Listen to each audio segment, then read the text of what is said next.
Anxiety doesn't scream. It whispers. It's a silent killer.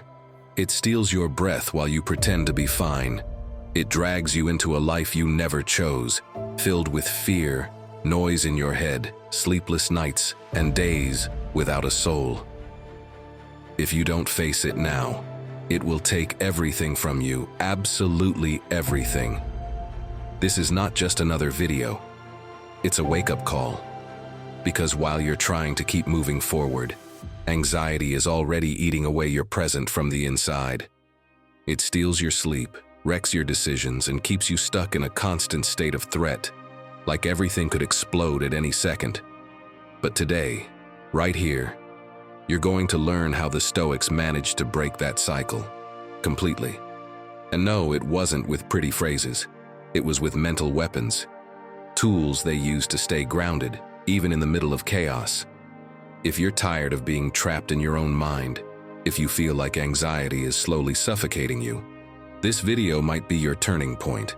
You won't walk out of it the same way you came in. Get ready. 1. Anxiety is born inside you. Imagine you're in a windowless room, convinced there's a monster waiting just outside, ready to attack. Your heart races, your breathing speeds up, your muscles tense. And there you are, paralyzed, staring at the door. The strange part? It's locked from the inside, and the key has been in your pocket the whole time. That's how anxiety often works. It doesn't come from what's out there, but from the movie playing in your head. It's like being trapped in a theater that only plays horror scenes and you're always in the front row. Marcus Aurelius wrote something in his meditations that changed the way he faced those moments. Today I escaped from anxiety. Or no, I discarded it because it was within me in my own perceptions, not outside. He realized that in every situation that disturbed him, there was one common element: himself. He couldn't run from everything that worried him, but he could let it go. That changes everything, because you can't always control what happens, but you can choose whether you allow it to steal your peace. That's exactly what Judson Brewer, psychiatrist and author of Unwinding Anxiety, explains. The brain creates what he calls habit loops. You worry, you feel like you're preparing for the worst, and your mind treats that worry as something useful. And like any habit, it repeats itself without you noticing. That's how anxiety becomes a false reward. It gives you the illusion of control, but in reality, it takes it away. Think about something that's probably happened to you more than once. You're relaxed, checking emails on your phone while sipping coffee. Suddenly, a new message pops into your inbox. The subject line says, "We need to talk." You feel a split-second emptiness in your stomach. Your eyebrows lift, your forehead tightens a little, and the storm begins. In your head, you're already in your boss's office, watching them slide a paper toward you with a serious look. You hear words that haven't been said. Imagine arguments that never happened. Even picture yourself leaving the office with a cardboard box full of your things. Your breathing changes, and the coffee doesn't taste the same anymore. All of that happens in seconds, before you even touch the message. Your body reacts as if the threat were real. Your jaw clenches, your pulse rises, your hands feel strangely warm.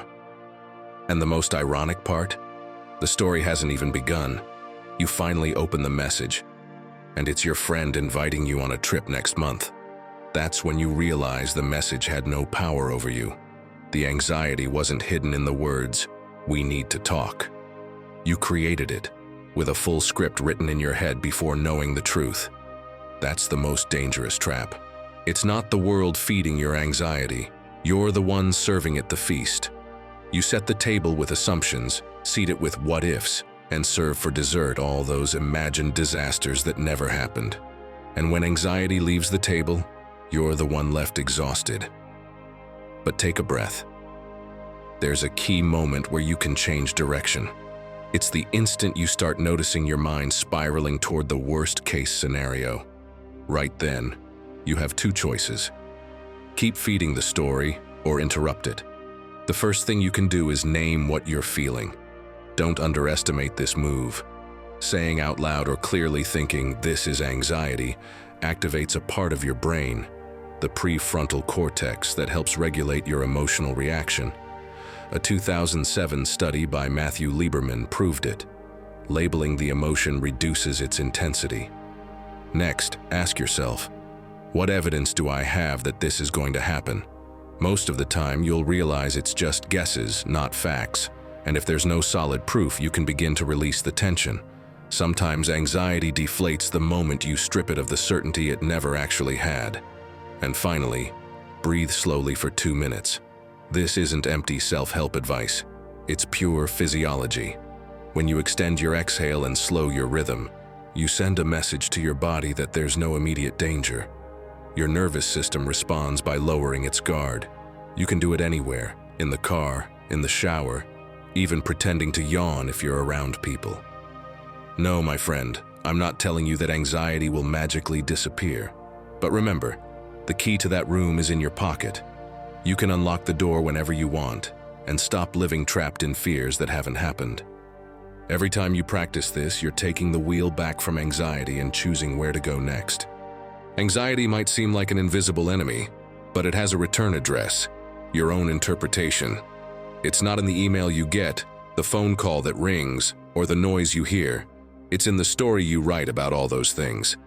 And the most liberating part is, if you're the one writing it, you can also choose how it ends. Killing your anxiety starts by no longer feeding it from within. And that's where you begin to take your life back. Before we go on, tell me this. How long has it felt like anxiety is making decisions for you, even in the smallest things? That tension that shows up uninvited and steals moments that should be yours.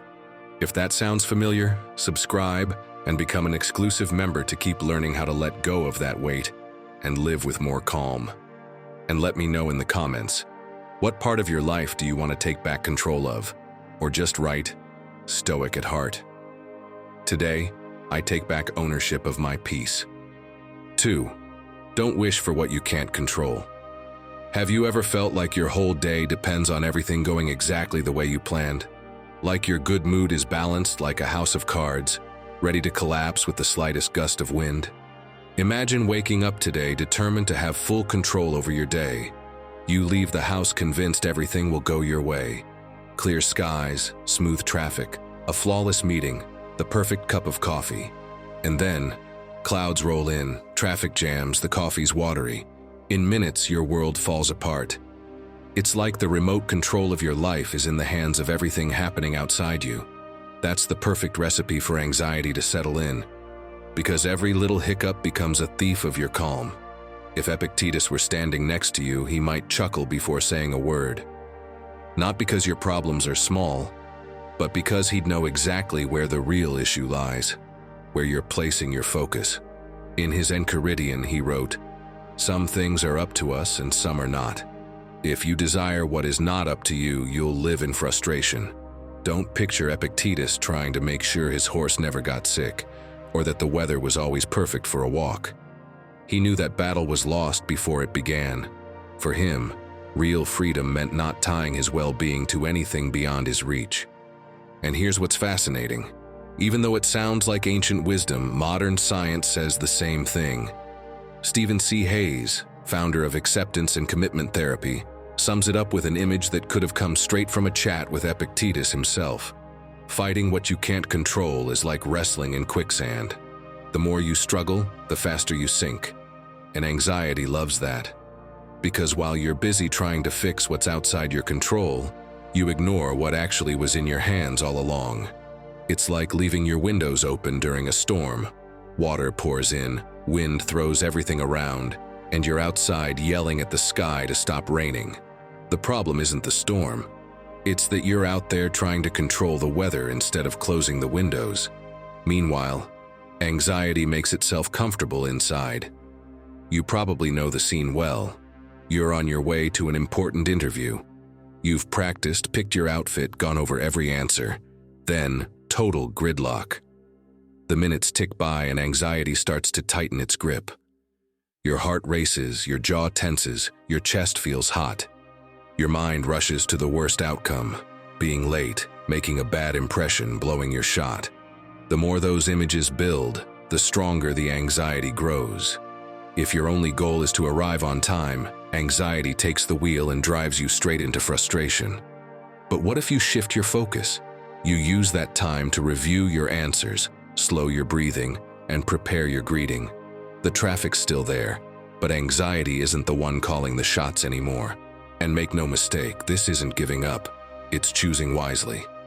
So, my friend, next time something beyond your control is stealing your calm, try this. Start by clearly identifying what parts of that situation actually depend on you. Do it quickly, even just in your head. That list is your safe zone. Then watch the language you use with yourself. Swap phrases like, "I have to get there on time" for "I'll use this time to review my thoughts," or "to relax before I go in." Language doesn't just describe your reality, it shapes how you live it. And finally, put your energy into what you can actually improve. Your posture, your tone, your way of responding. Sometimes those small details matter more than everything else you're trying so hard to control. At first, your mind will resist. It's been trained to jump straight to what you can't change, like it could somehow tame the wind. But every time you refuse to fall into that trap, you build a new muscle. And over time, the unexpected loses its grip on you. Anxiety starts to run out of fuel because you've stopped feeding it every time the world shifts. Living like this is walking forward knowing the ground might be wet, but trusting your own balance. You know you can't control the rain, but you can control how you step. And in that choice, you take back a piece of your life you never should have given up. When you let go of the need to control what doesn't belong to you, anxiety loses one of its strongest allies. And right there, without needing to win any fight, you regain control over your calm and the space to truly enjoy your life. 3. Live free from attachment to the outcome. Have you ever felt like all your effort means nothing if the final result isn't exactly what you imagined?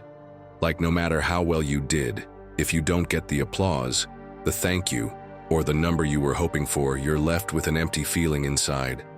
Have you ever spent weeks working on something, and the moment you hand it in, your peace is at the mercy of a reaction that isn't even in your hands? That's the cost of living chained to the outcome. Every win is fragile, and every setback turns into anxiety.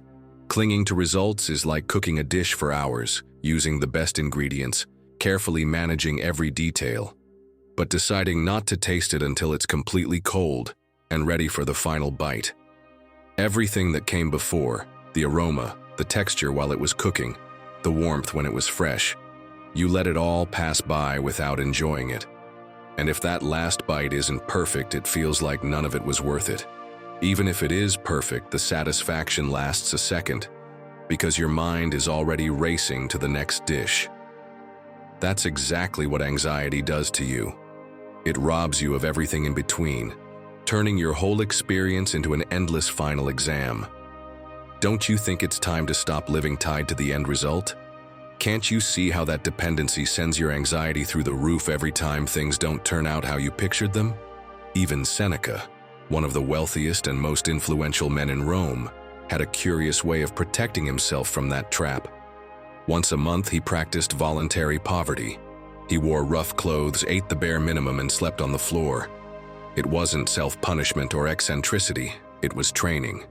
He stared straight into the fear of losing everything and asked himself, "Is this what I was so afraid of?"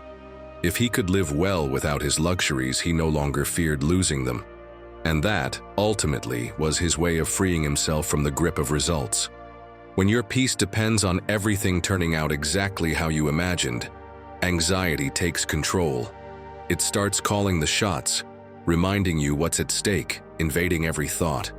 And if something veers off course even slightly, disappointment hits 10 times harder. Think about something simple. You prepare an amazing gift for someone. You put in hours of thought, detail, and care, and when you give it to them, they barely react. If your peace depended on their response, the moment turns into disappointment. But if your satisfaction came from creating it with love, nothing can take that away. Anxiety has no room to sneak in, because your happiness didn't hang on that last reaction you couldn't control. So, do you want to live free from the anxiety that comes from chasing outcomes? First, Focus on what you can do today, not on what you hope will happen tomorrow. Say you've got a presentation in 2 weeks. Anxiety pushes you to imagine how the audience will react, whether there will be applause, whether someone will ask a tough question. But that's out of your control. What is in your control? The hours you spend practicing, the tweaks you make to your slides, the clarity of your message. Make a short, specific list of those actions and commit to them. It anchors your mind in the present, and anxiety loses fuel. Second, celebrate your effort, regardless of the external reaction. The day of the presentation, you give it your all. Maybe some people don't show much interest. Maybe no one compliments you afterward. That's your moment to train this mindset. Before it even begins, you've already decided how you'll measure your success, by how well you prepared and how much heart you put into it, not by what happens next. You can even write it in a notebook. Today, I did my part. That is success for me. This habit reminds you that true recognition starts with you. Third, practice micro-detachments to break the habit of chasing external results. If you're the kind of person who compulsively checks project stats, social media reactions, or comments after posting something, pick a time window where you don't. It could be a day, a week, or whatever period feels challenging but doable. At first, you'll feel the void left by that habit. Anxiety will try to fill it with questions. What if it's going badly? What if no one saw it? Let them pass. Every time you make that conscious choice, you teach your mind that you can live without needing instant numbers, opinions, or reactions. That freedom is worth more than any data point. Believe me, this works, because it puts the control back in your hands. You focus on what you can do, you value your own effort, and you cut off your dependence on outside signals. And when you do that, anxiety has fewer places to sneak in and mess with how you feel.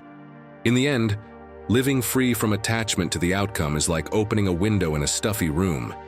You let fresh air in, and with it calm. Because when your satisfaction doesn't depend on the last piece of a puzzle you don't control, the whole process becomes lighter. Now tell me, in what area of your life do you feel anxiety taking over because you're too focused on the outcome? Share it in the comments. Or if you prefer, write, "Stoic at heart, I live free from the outcome." That way, I'll know you've decided to start taking your power back today. 4. Walking heals more than you think. There are moments when anxiety climbs up into your chest like you're wearing armor that's far too heavy. Every thought bounces around inside, amplifying your worries. It feels like your mind is trapped in a windowless room, and the longer you sit still waiting for it to pass, the heavier the pressure becomes. It's as if your body is begging you to move, just to be able to breathe again. And that's where the power of walking comes in. In Rome, Seneca already practiced this. He believed the mind needed to surrender itself to long walks to stay strong. And he didn't walk just for physical exercise. It was his way of letting his thoughts breathe, allowing emotions to flow, and clearing his head before making important decisions. He walked to cool down before reacting to an offense, to gain perspective before making a choice, to reconnect with himself. Centuries later, researchers started to measure what was already obvious to him. Psychologist Maria Konnikova has shown that walking outdoors can increase creativity by up to 60% and reduce anxiety almost instantly. 60%. It's like a simple walk can throw open the window in that locked-up room we talked about earlier, letting in fresh air and light. And the surprising part? So often during that walk, the answer you were searching for just appears, quietly, out of nowhere. You don't even notice exactly when it comes, but suddenly, there it is. And don't worry, this isn't about doing 10 kilometers a day. Sometimes 10 minutes are all you need to bring clarity back to your mind. If Seneca were alive today and wore a smartwatch, he wouldn't be counting his steps. He'd be counting how many ideas or meaningful thoughts showed up while walking. Because walking, even though it seems simple, goes far beyond just moving your legs. It's as if your body, when it starts to move, sends a signal to your mind. Let's clean this up here. And that clarity, that's exactly what anxiety doesn't want you to have. because it needs you stuck in your own head, spinning in circles with no way out. Picture a normal situation. You're stuck on a problem at work. You've been staring at the screen for hours, shoulders tight, breathing shallow. Anxiety starts to take the wheel. You decide to step outside for 10 minutes. You walk without a set direction. You hear the murmur of the city, the crunch of leaves under your feet, the smell of coffee wafting from a nearby cafe. And suddenly that idea that seemed so out of reach appears like it was always there. It's not magic. It's just that your mind finally has space to think. So, my friend, the next time you feel anxiety trying to trap you in your own mind, don't stay still. Get up and go outside, even if you have nowhere specific to go. And don't even think about putting on headphones. The last thing you need is more noise isolating you. The goal isn't to get somewhere. It's to move, to break the mental gridlock. As you walk, notice 3 things you can see, smell, and hear. Maybe it's the scent of a flower, a dog running down the street, and the sound of leaves rustling in the wind. Those little things pull you back into the present and weaken anxiety's grip. You can even turn it into a daily habit. And yes, I know what you're thinking. I don't have time to waste walking with everything I've got going on. But that, my friend, is one of anxiety's best tricks. What really wastes your time is being stuck in the same worry, spinning your wheels and going nowhere. Try it. Take 5 minutes to walk, even if it's just around your house, and you'll come back with more clarity and energy than before. It doesn't matter if it's 5 or 20 minutes around the block. What matters is that your brain understands you're in control, and you're not letting anxiety freeze you in place. Walking won't make your problems disappear overnight, but it does move the energy that anxiety tries to paralyze. And on this path of reclaiming your peace and learning to truly enjoy your life again, sometimes all it takes is one step, and then another. Because when you set the pace, anxiety no longer gets the final word. 5. Anticipate, but don't torture yourself. Tell me something. How many times have you lived through an entire situation in your head before it even happened? And I'm not talking about visualizing something nice. I mean building a full-on disaster movie about everything that could go wrong. You know the moment. Nothing's happened yet, but your heart is already pounding like you're in the middle of a crisis. That's when, without realizing it, you hand the controls over to anxiety. It's like walking around all day with your umbrella open just in case. It may never rain, but by the end of the day, you're already exhausted. But hey, don't beat yourself up. It happens to all of us. And believe it or not, even the Stoics had to deal with that same anticipatory tension we now call anxiety. In one of his letters to Lucilius, Seneca dropped a line that sums it up perfectly. He who suffers before it is necessary suffers more than necessary. It wasn't just a clever phrase. It was his way of reminding himself that preparing the mind doesn't mean living in fear. That's why he practiced premeditatio malorum, an exercise in imagining difficult scenarios, but with a purpose very different from what we often do today. The goal wasn't to panic, but to be ready if the moment came. Preparation, yes, but without turning every day into an imaginary battlefield. And the interesting thing is, this isn't just philosophical intuition. We now know that the brain works in a pretty sneaky way. When you imagine a problem in vivid detail, it doesn't really know the difference between fiction and reality. It reacts as if it were actually happening. Your heart races, your muscles tense, and suddenly you're sweating on the couch, as if you were right in the middle of what you fear. That's why anticipating obstacles with a clear head can help. But overthinking them is like living the problem twice. You've probably been through this. You have an important meeting tomorrow, and your mind starts spinning the night before. You think, they're definitely going to ask about last quarter's numbers and I'll freeze. Then, they'll want me to explain why January's project failed. And while you're at it, you imagine, what if they ask me for a full-year action plan on the spot? Before you know it, you've lived through a full-blown interrogation worthy of a courtroom drama. You walk into the meeting the next day already drained, full of tension, and the irony. None of those questions come up. But anxiety already did its job. It wore you out before anything even happened. Now, don't get me wrong, anticipating isn't bad. The problem is doing it without limits, letting that mental movie play on loop until it starts to feel real. The line between preparation and torture lies in your ability to close the chapter once you've thought it through. My friend, if you want to anticipate without letting anxiety steal your calm, you need to put a cap on that mental loop. First, set a specific time to think about risks. For example, 10 minutes, like a meeting with an end time. Once it's up, that's it. No, just one more minute to keep overthinking. It's like telling yourself just one episode and ending up watching the whole season. Your mind needs to learn that if it wants to worry, it has office hours, not a 24/7 contract. Second, whenever you imagine a negative outcome, balance it by imagining one positive and one neutral. If you think I'm going to fail, complete it with maybe it'll go well, and maybe nothing significant will happen. This trains your brain to stop sticking to worst-case scenarios like glue. Third, define one clear action for your worst-case scenario. Ask yourself, if it happens, what exactly would I do? Even a simple plan quiets the fear. Anxiety feeds on uncertainty, and when you give it an answer, even a small one, it loses power. Smart anticipation is like sharpening a sword. You do it so you're ready if needed, not to spend the whole day swinging at imaginary enemies. The less time you spend fighting battles that haven't arrived, the more energy you'll have for the ones that do. And that's how you start to take the controls back from anxiety, where they never should have left your hands. So next time your mind tries to jump ahead of everything, remind yourself that your life is happening here, not in those made-up scenarios that may never come.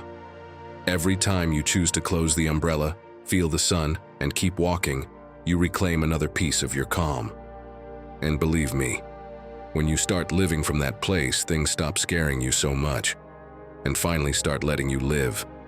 Now tell me, what's the most absurd worry that ever kept you up at night and ended up never happening? Drop it in the comments, let's all have a good laugh about it. 6. Talking changes everything. Sometimes we treat anxiety like a shameful secret no one should ever find out about. We pretend everything's fine, even when our heart is racing inside. It's like keeping a gremlin locked in the closet. The longer you leave it in the dark, the more it grows, the louder it gets, and the harder it is to control. But the moment you dare to open the door and let some light in, it suddenly stops looking so scary. It's not magic. It's that talking about it changes the game entirely. My friend, you can't let anxiety lock you in silence. When you don't speak up, it just keeps circling inside, gaining ground, like an echo bouncing around endlessly. A lot of people think the Stoics were like emotionless statues, unable to show weakness. But that's not true. Marcus Aurelius, who ruled an empire and carried responsibilities that would keep anyone up at night, had a curious habit. He wrote down everything that worried him in a personal journal, not for others to read, but as a way to bring order to his thoughts. By putting his worries into words, they lost their grip. It was as if taking them out of his head and laying them in front of him made them easier to face. Picture this. You're at dinner with friends, but there's a knot in your stomach. You're trying to smile and keep up with the conversation, but your mind won't stop spinning. At some point, you give in and say, "Hey, I'm feeling kind of anxious today." And just like that, someone looks at you and says, "I've felt that too. You're not alone." It's amazing how a single sentence can break the isolation anxiety traps you in. It's like opening a window in a room that's been shut for hours. Air starts flowing again, and you can finally breathe. So what can you do the next time you feel anxiety tightening its grip? Speak up. Let it out before it turns into something you can't handle. Tell someone you trust, even if you're not sure how to explain it. Don't wait until it's a roaring monster in your head to ask for help. And if you're still not convinced this can help, let me show you the science. Researchers at the University of California found that putting feelings into words activates parts of the brain that turn down the fear response. And no, you don't need a movie-worthy speech or to spill your whole story. Sometimes just saying "I'm not feeling great today" or "I'm feeling a bit nervous" is enough to take the weight off. Think back to the last time you admitted how you felt and someone said, "I felt that too." In that moment, even if nothing around you changed, you could breathe a little easier. And if there's no one to talk to right then, write it out. Imagine you're writing a message you'll never send. It doesn't matter if it's messy or dramatic. The act of putting it into words takes some of the weight off your mind. It's like placing it somewhere else so it doesn't take up all your headspace. Another option is to say just a little, something like, "I'm not at 100% today." That's enough to open the door for someone to notice and offer support. You won't always get advice, and that's okay. Sometimes all you need is for someone to hear you without judgment. Because here's the truth, anxiety feeds in the dark. When you keep it hidden, you give it the perfect space to grow. But when you share it, even just a little, it's like pulling off the mask and realizing it's not as big as you thought. Every time you speak up, you take back a bit more of the control that felt lost. And that control slowly turns into calm. The kind of calm that lets you actually live, without that inner voice dictating how your day's going to go. So here's a challenge for you. The next time anxiety knocks on your door, don't leave it waiting in silence. Let it into the light, even if it's just with a few words. You'll be surprised how much that can change how you feel. 7. Love your fate. If life were a card game, loving your fate would be looking at the hand you've been dealt, smiling, and playing it like it's the best hand possible. Not because every card is great, but because they're yours, and you've decided to squeeze every drop of value out of them. Yeah, I know, in theory that sounds beautiful. But in real life, when life hits you out of nowhere, the last thing you feel like doing is smiling. That's when anxiety slips in, grabs you by the throat and starts writing the script for you. And before you know it, you're already thinking everything's gone wrong, that nothing will work out. And without meaning to, you hand over control. Epictetus saw it clearly. Don't seek for things to happen as you want them to. Wish for them to happen as they do, and your life will flow smoothly. Centuries later, Nietzsche echoed this with his idea of amor fati, love of fate. It's not about surrendering, but about realizing that even discomfort can be raw material for growth. What seems like an obstacle today might be the missing piece that makes it all click tomorrow. And yes, it sounds deep, but it's not just philosophy. It's a way of stripping anxiety of its favorite ground, the fight against reality. Now picture this. You're heading out to work, and halfway there your shoe breaks. Not a little tear. Completely ruined. Walking becomes nearly impossible. You feel anger rising, glance at the time and think, great, now I'm late, the day's ruined. Anxiety kicks in, your heart's racing, and while you rush to buy new shoes, your mind's spiraling. Perfect, everything's going wrong, people will stare at me. But in that store you run into an old friend. You catch up, talk for a while, and that conversation rekindles a friendship. A couple of years later, that friend is the best man at your wedding. If the shoe hadn't broken, that story would have never happened. Of course, not every silver lining is so obvious or shows up so fast. Sometimes the only thing you can do in the moment is take a breath and remind yourself that somehow, this could serve you too. Ryan Holiday, for example, spent 2 years writing a book that his publisher ended up rejecting. He could have sunk into frustration, but he chose to see it as an opportunity. He rewrote the whole thing from scratch, took a new approach, and that new book became one of his biggest successes. What looked like failure turned out to be the push he needed. The problem is, when things go wrong, the mind slips straight into complaint mode. And the more you feed that narrative, the more fuel you give to anxiety. That's why, next time something doesn't go as planned, try this. Say out loud, this is part of the plan too. Even if it feels strange at first, you're training your brain not to resist what already is. And saying it out loud carries more weight than just thinking it. Then, make a conscious effort to find a hidden benefit or immediate lesson. It's not about pretending everything's fine or denying what's frustrating. It's about shifting your focus. If you miss a train, maybe you finally have time to make that call you've been putting off. If a meeting gets canceled, maybe that hour can go to something that fills you up instead. Finally, ask yourself, if this were the best thing that could have happened to me, what would change in how I see it now? It's not a magic question. but it opens the door to new ways of interpreting what's in front of you. And when you open that door, calm begins to sneak in too. Because you're no longer trapped in the most dramatic version your mind could invent. My friend, loving your fate doesn't mean loving everything that happens. It means deciding that nothing, not even the unexpected, will take away your ability to choose how you respond. Once you realize that your power lies in your reaction, anxiety loses its sharpest weapon.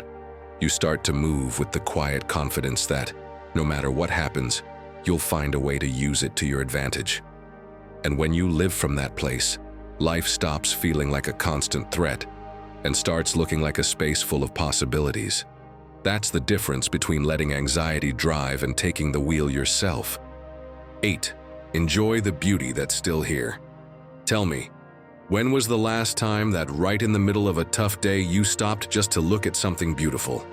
I'm not talking about a breathtaking trip or a picture-perfect sunset. I mean something small. Those tiny details we almost always overlook. Maybe a strange shadow on the wall, the smell of freshly baked bread on the street, the sound of someone truly laughing. Anxiety is an expert at stealing these moments. When it's got you in its grip, your focus goes straight to what's missing, what's wrong, what could go bad. And without realizing it, you stop seeing everything that's actually okay. It's like anxiety puts a gray filter over your glasses. It's not that life has lost its color. It's that the filter dulls everything. And the strange thing is, all it takes is removing it for the sky to be blue again, for the light to come back just like always. Those little moments are still there, waiting for you to notice them, even when everything around you feels rushed or uphill. Think about this. You're in a chaotic day. Non-stop emails, calls that keep interrupting, problems piling up. You go grab a coffee, and while you're waiting, you notice the light pouring through the window. It hits the foam just right, making this odd little swirl. It's 5 seconds, maybe less. But if you pause there, something shifts. Your breathing softens, your body relaxes, and even if the world outside keeps spinning, inside, there's a small pocket of peace. And no, that's not just a fluke. This is something called aesthetic mindfulness. What is it? It means that when you stop to take in something beautiful, your brain activates areas linked to calm and reduces mental rumination. It's like a mini reset for your mind, a pause that reminds you not everything is urgent and not everything deserves your energy. Even Marcus Aurelius had moments like that. When he watched a sunrise or stared at the night sky, he found clarity. For him, nature was daily proof that even when humans live in chaos, there's still order and beauty out there. No matter what's happening in the palace or on the battlefield, the sun still rises and the stars stay in place. He put it best with a line worth remembering. The happiness of your life depends on the quality of your thoughts, and the quality of your thoughts changes a lot when you choose to focus on what truly nourishes you. I know. In theory, this sounds lovely, but in real life, when your head's racing and anxiety's got a tight grip, the last thing you feel like doing is stopping to admire a flower or the way light hits a window. That's exactly the challenge. The point isn't to wait until you feel calm to look for beauty. It's to look for beauty so you can start feeling calm. So next time you feel your mind zoning in only on what's stressful, try something simple. Look up and find 3 beautiful details around you, even if you're in the most ordinary place. Maybe it's a beam of light slipping through a crack, the pattern on a coffee mug, or the color of someone's scarf walking past. Think about how you act when you travel to a new city. You look up, you take in the colors, the buildings, the smells. Everything feels worth noticing, but in your everyday life, that radar shuts off. If that sounds familiar, try this experiment. For just 30 minutes today, walk around your city like a tourist. Look at every corner. Take photos of anything that catches your eye. You'll be surprised at how much beauty was hiding in plain sight. Then, let your breath sink with something you see. The sway of tree branches, a curtain moving in the breeze, water flowing in a fountain. It's almost hypnotic. And if you want to anchor the moment even more, take a mental or physical photo of it. It'll remind you later that even on a rough day, beauty didn't disappear. Because once you start training your mind to look for it, something shifts. Anxiety loses a little ground. It's no longer the only thing on stage. It's like you're telling it, hang on a second, I've got something more important to look at. And my friend, that more important thing is you, reclaiming your calm and your power to choose what you focus on. In the end, enjoying the beauty that's still here isn't a luxury, it's a strategy. It's how you remind your mind that not everything is broken, not everything is urgent, and there's always a reason to slow down. Every time you choose to look, you take the steering wheel back from anxiety and give it to yourself. Now tell me, what's the last beautiful thing you saw without planning it? Something that made you smile even for just a second? Share it in the comments. Let's collect reasons to keep noticing more. Or simply write, today, I open my eyes to the beauty that's still here. 9. Take action on what you can change. Picture this. You're sprinting toward the platform, but the train is already gone. It was the one taking you on vacation with your family. Your heart starts pounding, a knot tightens in your stomach, and within seconds, anxiety surges like someone's turned on a faucet. You try to breathe, but your child's upset. Your partner starts blaming the timing, and the tension spreads like wildfire. You wander through the airport, not really knowing where you're going until suddenly you walk into a store. And there it is. That book you've been searching for months, always sold out. You pick it up, flip through the pages, and almost without realizing, your mood shifts. You couldn't bring the train back, but you did choose what to do with the time you had now. And that changes everything. That's exactly the kind of reminder Marcus Aurelius was giving himself when he wrote, "Stop debating what a good man should be one." It's not just about virtue, it's about focus. Don't waste energy on what you can't move. Use it where you can make a difference. It's a powerful reminder that staying stuck in complaint is like standing on the platform hoping the train will turn around to pick you up. No, the train's gone. But you can still move. And if Marcus Aurelius had been in that airport, he probably would have bought a scroll and a reed pen, found a quiet corner, and started writing about the art of acceptance and action. Because when you choose to act on what is within your control, you interrupt the loop of thoughts dragging you deeper into anxiety. The mind, when left idle, drifts straight to the what-ifs, replays every mistake and fuels the panic. But when you give it a small, tangible task, you don't just quiet the noise, you reconnect with a real sense of control. And it doesn't need to be a big action. A simple gesture is enough to remind yourself that you're not stuck, that there's always something you can do. In those moments, the question isn't, why did this happen? It's, what can I do now? So ask yourself, what's within my reach right now? Not tomorrow, not next week, now. And here's a trick that works whether you're dealing with a missed train or any other unexpected twist. Identify 3 specific actions that depend only on you. If you're waiting around, it could be replying to a message, organizing your to-do list, reading a few pages, or researching your next idea. Write them down. Putting them on paper pulls your attention out of the spiral and anchors it to something you can actually influence. Then, pick one that takes less than 5 minutes, and do it immediately. Don't give your mind time to spiral back into the drama. That speed is what breaks the anxiety loop before it settles in again. And when you finish, pause. Check in with how you feel. You might not be totally calm yet, but chances are you've dropped a level in that initial tension. And that small relief is your proof. Action is the best antidote to paralysis. My friend, anxiety grows in stillness.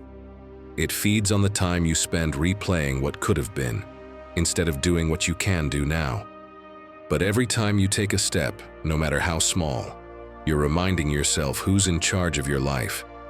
And most importantly, you're reclaiming space to breathe, to think clearly, to enjoy a moment that didn't start the way you hoped. Because even if you can't always change what happens, you can always decide how you're going to live it. So remember, next time something like this happens and you find yourself stuck without a plan, act. Don't stare at the empty tracks. Move, even if it's just to buy a book you didn't plan on getting. Who knows, it might end up being the best memory of the whole trip.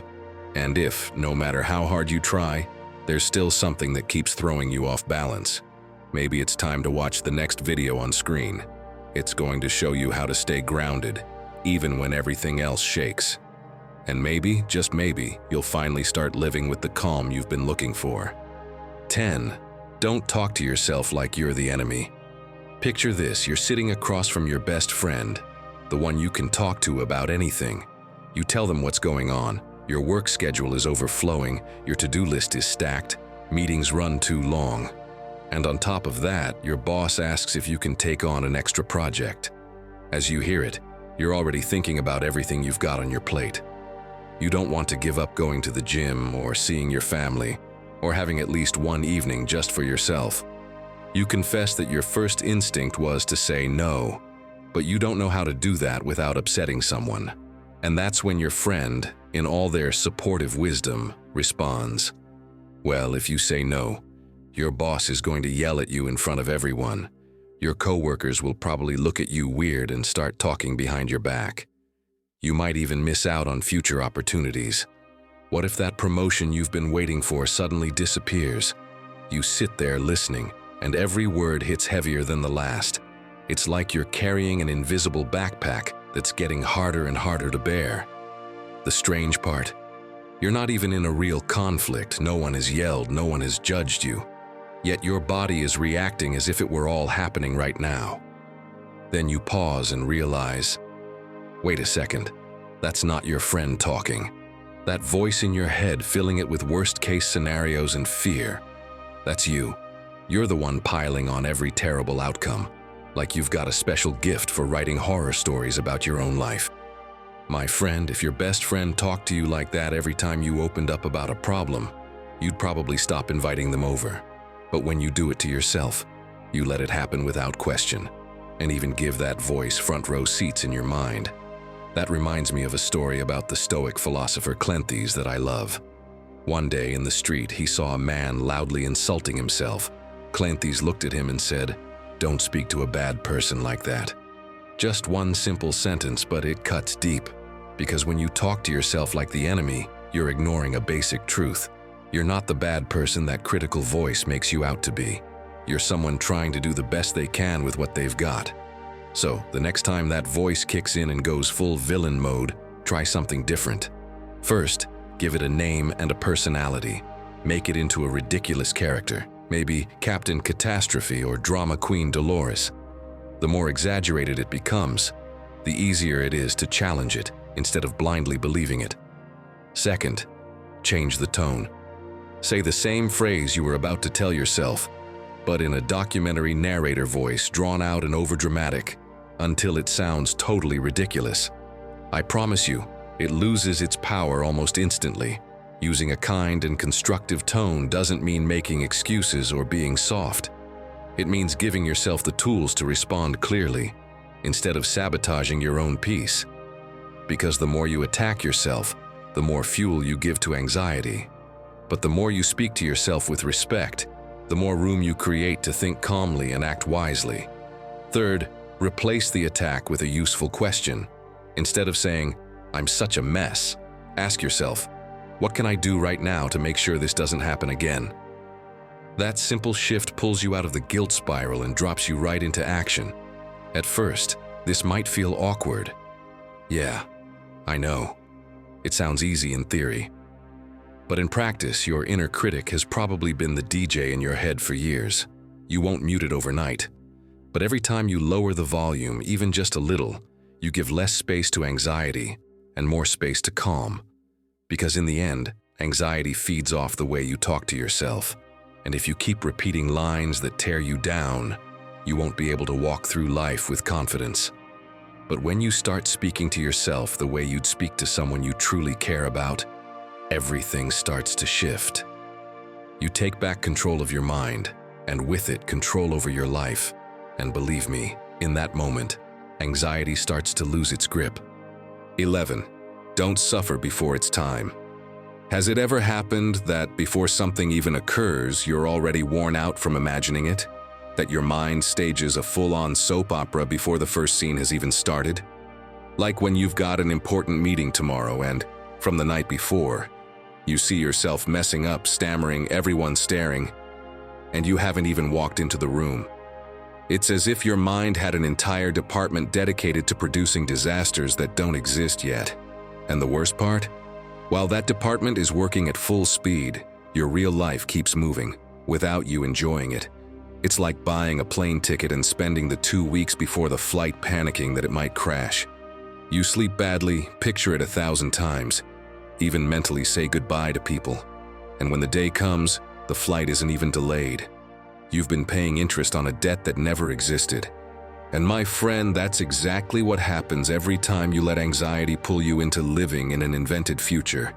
It reminds me of a fable I read as a child. A squirrel spent the whole summer collecting nuts. She didn't play with the others, didn't enjoy the sunshine, didn't lie down to rest. She worked non-stop, convinced the coming winter would be the harshest in history. While the other squirrels leapt from branch to branch and tasted the forest's sweet berries, she kept going, glancing at the sky as if the cold had already arrived. When winter finally came, it turned out mild. She had so many nuts that she had leftovers, but no memories. She realized she had spent the best part of the year worrying about something that never happened. And believe it or not, humans aren't that different from that squirrel. Imagine you're waiting for medical test results. For days, your mind runs the worst possible film. You picture hearing the most serious diagnosis, the treatments, the conversation with your family. You even feel the symptoms of something you don't have. Then the day comes, and you're told it's something minor, easy to treat. Your body had lived the fear as if it were real, but it was all fiction. Marcus Aurelius warned us about this mental poison. Each of us lives only in the present, this brief moment. The rest is either past or uncertain. What he meant was that if you pour all your energy into what might happen, you're abandoning the only place where you can act, here, now. This isn't about ignoring the future, but about refusing to mortgage your peace of mind for things that might never occur. Stoicism teaches us that when we stop feeding this anticipatory anxiety, we take back our power. Because what you can control is what you do in this moment, not what your mind invents for tomorrow. So, how do you stop living in catastrophe prep mode? First, catch the thought the moment it jumps from the present to what if. Don't let it slide. Spot it like a guard at the door of your mind. As soon as it shows up, write it down, but as if it were a scene from an over-the-top movie. Add drama, special effects, epic lines. If you thought, what if my presentation goes wrong? Write, the projector explodes, the room fills with smoke and everyone screams failure, while an orchestra plays tragic music. That one step alone makes the fear lose seriousness and turns it into something ridiculous. Then, swap it for a micro-action you can take right now. Something that brings you back to where your feet are. It could be standing up and stretching, drinking a glass of water, sending a message you've been meaning to send. Anything real and present. And when you do it, pause for a second and ask, where was my head a minute ago? Where is it now? That contrast is gold. It shows you that you can interrupt the film and take back the director's chair of your life. Next time you feel your mind racing toward the worst-case scenario, remember the squirrel and her nuts. Ask yourself, am I storing up worries for a winter that might never come? Living on constant guard doesn't save you from pain. It only steals moments that could have been good. Killing anxiety is also about learning to live where your feet are, not where your fears want to take you, because the future can wait, but your life can't. 12. Don't feed anxiety with your imagination. If your imagination were like a streaming platform, anxiety would be that annoying friend who only lets you put on horror movies, and you're always the main character. It doesn't matter where you are, in the shower, at work, trying to sleep. There it is, playing scenes in your head that feel like overblown drama, but that your body reacts to as if the threat were real. Epictetus said something that fits perfectly here. It's not things that disturb us, but the opinions we have about them. And those opinions are rarely neutral. Our imagination decorates them, exaggerates them, stretches them out, turning them into stories that are almost always worse than reality. The problem is, the body doesn't distinguish between what happens outside and what you invent inside. To your body, it's all real. Your heart races, your muscles tense, your breathing shortens, all because you handed control to a movie that hasn't even been filmed yet. Psychologist Ethan Kross, in his book Chatter, explains that the mind can spend hours building such vivid negative scenarios that you end up reacting physically as if you were already in the middle of the problem. It's like buying a movie ticket to see the same terrible film over and over without the option to leave the theater. Picture it with some humor. Imagine Marcus Aurelius in the 21st century, walking into a corporate meeting. Suddenly his mind starts, "Everyone probably hates my Roman sandals. What if they think I smell like old incense?" But of course he wouldn't fall for it.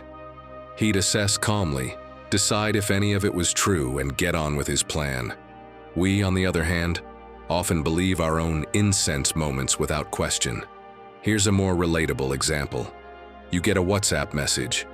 "Can we talk?" Within seconds, your mind's in full catastrophe mode. I'm getting fired. My partner's leaving me. My friend's angry and never wants to see me again. You even feel that knot in your stomach, the tension in your shoulders. Then you open the message, and it's your friend inviting you to a barbecue. That entire moment of discomfort was pure invention. The more we let our imagination run that way, the more control we hand over to anxiety. And that doesn't just rob us of calm, it drains the energy we could be using to live fully. My friend, if you want to stop feeding this disaster-making machine, you have to change the script in the moment. Here's something you can try. When your mind starts casting for its next horror film, switch the genre. Rewrite the scene as a comedy or an adventure. If you pictured yourself arriving late and getting disapproving stares, change it. Now you walk in with a mariachi band behind you and everyone bursts out laughing. The tone shift changes your emotional response. Another trick, push it into the absurd. Add a detail so ridiculous your mind can't take it seriously. If you're picturing a meeting going horribly wrong, imagine there's a penguin in a tuxedo serving drinks and commenting on every point made. Hard to keep the same drama level with that in the room. One more. Give it a specific positive ending, so vivid it feels more real than the negative one. If you fear a job interview will be a disaster, picture yourself leaving with the offer in hand, the interviewer praising your creativity, and you celebrating with your favorite drink when you get home. The brain learns to link that situation to something good, not just to fear. The key is to remember that your imagination is a powerful tool. It can either spark anxiety or restore your calm. The difference lies in how you use it. It's not about shutting it down. It's about training it to work for you instead of against you. If you let it run free making up disasters, anxiety will always have a ready-made script. But if you train it to create, to offer possibilities, to show you that not every ending is bad, you slowly take the wheel back. And when your imagination stops working for your fears and starts working for you, life feels different, lighter, more real, and with much more room to enjoy. Because anxiety can wait, but your life can't. And if you look closely, everything we've talked about so far has one thing in common. It's a different way of seeing life. Because when you learn to think like this, you're not just taking power away from anxiety. You're also starting to live with a clarity that once felt impossible. And that, my friend, leads us to the very last point, the one detail that might bring all the pieces together. 13. Measure your success by what you control. Imagine measuring your worth with a ruler that someone else is holding. It could be your boss, your partner, a friend, even a stranger on the internet. The problem? That ruler changes every day. Today it's a meter long, tomorrow 70 centimeters, the next day a kilometer. You never know where you stand or when you've done enough. Living like that is like riding a roller coaster where you never get to decide when to get off. That's the trap of letting others decide your worth. You lose control, and anxiety takes the driver's seat. Marcus Aurelius put it plainly in his Meditations. Sanity is tying your happiness to your own actions, not to applause, not to approval, not to whether others understand what you do or not, only to what depends on you, because what isn't up to you shouldn't have the power to crush you or to artificially lift you up. And my friend, this is one of the most effective ways to cut that invisible string anxiety uses to pull you around. Think about this. You give a flawless presentation at work. You've practiced, prepared your data, polished every detail. You walk out satisfied, but a little while later, someone yawns and another person doesn't say a word to you. Suddenly, the noise starts. Was it boring? Did I mess up? Without realizing it, you go from pride to pulling out a ruler that isn't yours and measuring your success by other people's faces. You focus on whether they smile, agree with you, or nod the way you expected. And when they don't, your satisfaction crumbles. Everything you'd accomplish disappears because you gave someone else the right to decide how much you're worth today. And that's when anxiety grins, because it knows one tiny gesture from someone else can change your entire day.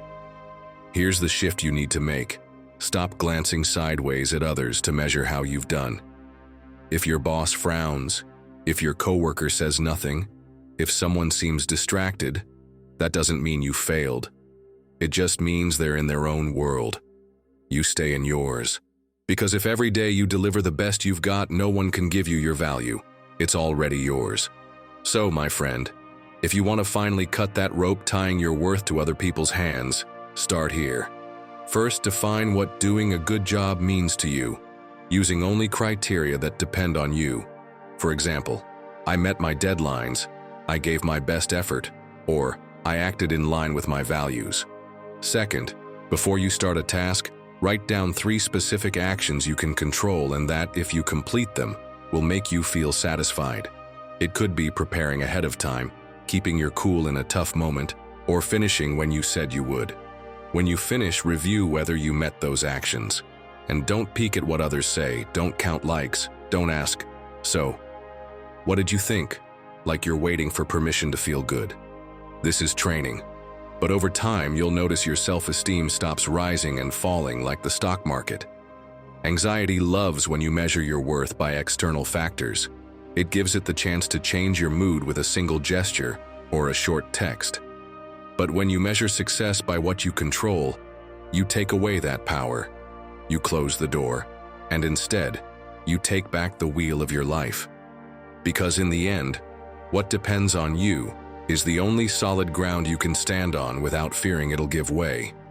When you live like this, calm isn't just a fleeting moment. It's a state you build every single day, and anxiety can't raise or lower your value whenever it wants. Because now, my friend, the ruler is in your hands, and no one can take it from you. Taking your life back from the grip of anxiety is an act of courage.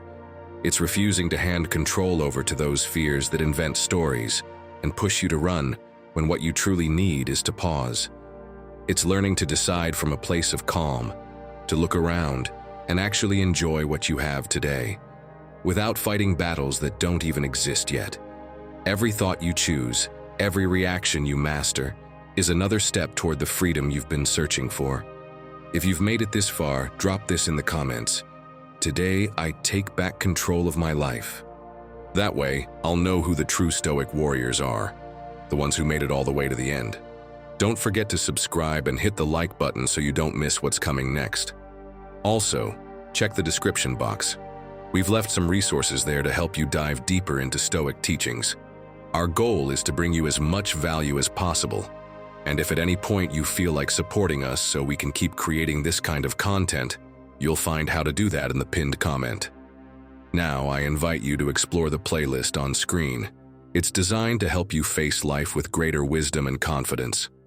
Click it, and let's keep growing together. Until the next talk, take care and keep embracing your inner Stoic.